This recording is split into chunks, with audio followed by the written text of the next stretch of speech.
Hello, my name is Les Brown. Once again, I want to talk to you about the mindset of the entrepreneur. And I want to talk to you about telling your story. See, as an entrepreneur, you're going to have to tell your story. Every time that I speak as an entrepreneur, I have to tell my story. And why is that important? Because people do business with people they know, like, and trust. So when you tell your story, people get a chance to know you. I was talking to a friend of mine today, and she's going to give a presentation in Jamaica. So I said, tell me your story. So she said, well, I was an assistant principal for 25 years. And I said, and what do you do now? She said, well, I've retired and I'm refired. I said, what do you mean by that? She said, well, I retired from being an assistant principal, but to me, retirement means fading away. So now I'm an author, I'm a speaker, I teach people how to put together travel packages. I'm a travel agent, and I help people to begin to add more adventure to their lives. I said, very good.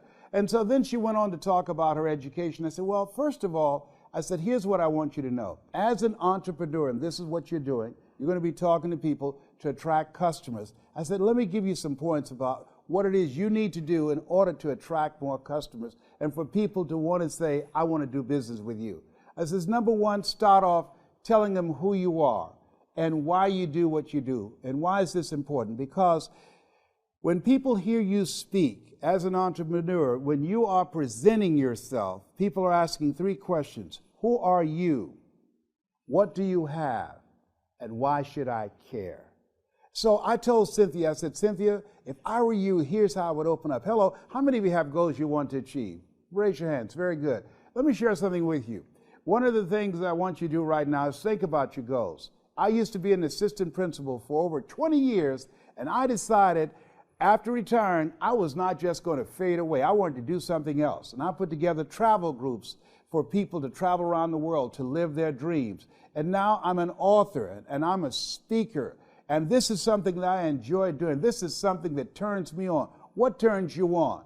Because what I want to do is show you how you can begin to see the world on your terms from a perspective that will add more zest to your life. Helen Keller said, life is either a daring adventure or it's boring. And so my husband and I, we are looking for people who want to live a daring life, who are looking for some adventure. And I said, you got to make it exciting for people and give them an experience. See, as an entrepreneur, we've got to be strategic with our story, and we've got to be experiential. Strategic, what do you mean? Because what we're doing is distract, dispute, and inspire. People already have a mindset about what it is that they want. When you tell your story as an entrepreneur about your product, about your skills, or about your business, you're disrupting the story that's already in their head, maybe about somebody else that they're already dealing with, or they're looking at someone else. And so what you want to do is interrupt that story with your story so they don't look anyplace else, so they'll know that you are the one.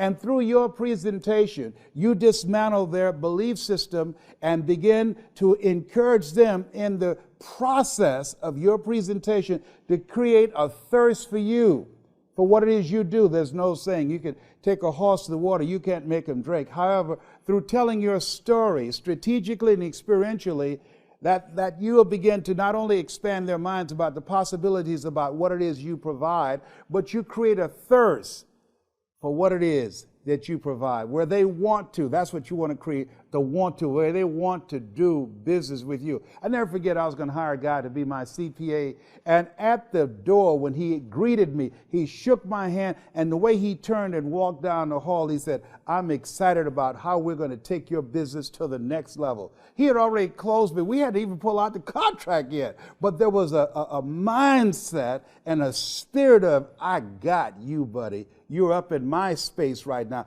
I own this space. And so as an entrepreneur, when you tell your story, you want to tell it with confidence. And you want, when you speak, you want to have a level of confidence and competence about what it is that you are speaking on. You want to know your story. You want to know the story about your competition. You want to know the marketplace. So when the person speaks to you, they know this is who you are. You got this. And when you do that, let me share something with you. They'll leave there, as Mother Teresa would say, in a spirit of, I know I'm in the right place. They'll leave there ready to write a new chapter in their lives with you as their strategic partner, because you're going to take their business to the next level.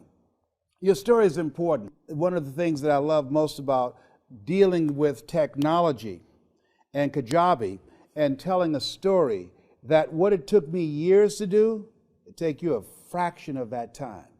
Now, getting started, looking for ways in which you can take your game to the next level, being unstoppable and relentless, looking for ways in which you can win, how you can snatch victories from the jaws of defeat, being the kind of person that's always looking for ways in which you can push the envelope on yourself.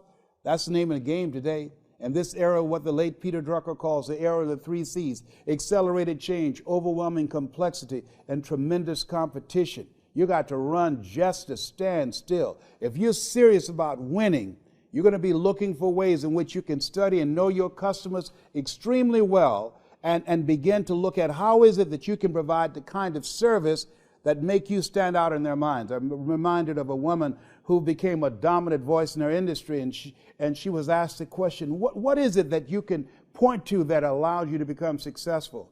And she said, it's not our intention to please our customers or to satisfy our customers. Our intention is to amaze them. See, when you are looking at your customers and looking for ways in which you can amaze them with your story, with your expertise, with your knowledge, with your follow-through, with the quality of the service that you provide, that's how customers vote with their dollars, because of the service that you provide and because of your keeping your word. They did a study to find out, what does customer service mean to the average person? And they said, reliability. Can we count on you? Will you keep your word? Will you operate with integrity? Will you honor your word as yourself? Can we count on you? You have something special. What's the story around your business? What is it about you? When people ask, who are you? What do you have? And why should I care? What is it about you and how you present yourself that will cause them to say, I want to do business with you.